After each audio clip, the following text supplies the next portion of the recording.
আন্তর্জাতিক প্রসঙ্গ, আসছে শীতে চরম দুর্ভোগের শঙ্কায় গাজা উপত্যকার বাসিন্দারা। তাঁবু জীবনে শীতের প্রস্তুতি নেই বললেই চলে, আর সুপেয় পানি ও পর্যাপ্ত খাবারের সংকট তো আছেই। সব মিলিয়ে অনিশ্চয়তাই যেন নিয়তি গাজাবাসীর। এদিকে যুদ্ধবিরতির মধ্যে দক্ষিণ গাজায় গুঁড়িয়ে দেওয়া হচ্ছে আবাসিক ভবন। অধিকৃত পশ্চিম তীরেও ফিলিস্তিনিদের ওপর বেড়েছে ইসরায়েলি বসতি স্থাপনকারীদের দমনপীড়ন।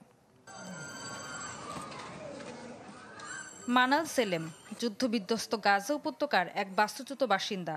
ইসরায়েলি আগ্রাসনে ভিটে মাটি হারিয়ে 7 সন্তান নিয়ে ঠাঁই হয়েছে খান ইউনিসের একটি তাঁবুতে।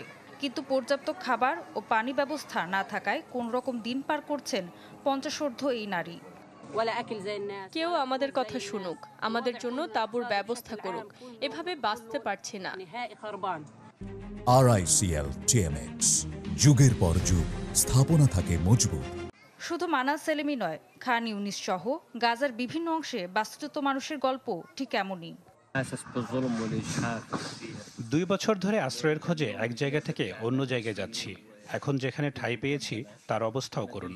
তাঁবুর বেশিরভাগ অংশ ছিঁড়ে গেছে। এগুলো কেবল সূর্যের তাপ থেকে বাঁচাচ্ছে। অক্টোবরে যুক্তরাষ্ট্রের মধ্যস্থতায় হামাস ইসরায়েল যুদ্ধবিরতি কার্যকর হলেও এসব বাস্তুচ্যুত মানুষের জীবন সংখ্যা কিছুটা কমলেও কমেনি টিকে থাকার সংগ্রাম। নতুন করে যোগ হয়েছে আসছে শীতের দুর্ভাবনা। তীব্র শীত মোকাবেলার ন্যূনতম প্রস্তুতিও নেই তাদের।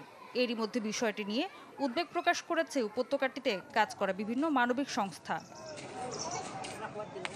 বাস্তুচ্যুতদের নিয়ে কাজ করা নরওয়েজিয়ান রিফিউজি কাউন্সিল জানিয়েছে, গাজায় প্রায় 15 লাখ মানুষের জরুরি ভিত্তিতে আশ্রয় কেন্দ্রের প্রয়োজন।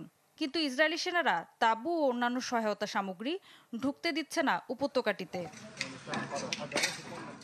এদিকে যুদ্ধবিরতির মধ্যেও দক্ষিণ গাজা লক্ষ্য করে থেকে থেকে বিমান হামলা চালানো হচ্ছে। বুলডোজার দিয়ে গুঁড়িয়ে দেওয়া হচ্ছে আবাসিক ভবন। জাতিসংঘ বলছে 2 বছরের বেশি সময় ইসরায়েলি আগ্রাসনে গাজার 92% আবাসিক ভবন ধ্বংস করা হয়েছে। অন্যদিকে অধিকৃত পশ্চিম তীরে ভয়াবহ আকার ধারণ করেছে IDF সেনাদের সহিংসতার মাত্রা। জাতিসংঘ জানিয়েছে, শুধুমাত্র অক্টোবর মাসে ফিলিস্তিনিদের ওপর অন্তত 264টি হামলা চালিয়েছে ইসরায়েলি বসতি স্থাপনকারীরা। রামাল্লায় আগুন দেওয়া হয়েছে কিছু বসত বাড়িতে। ঋতু সাহা, চ্যানেল 24।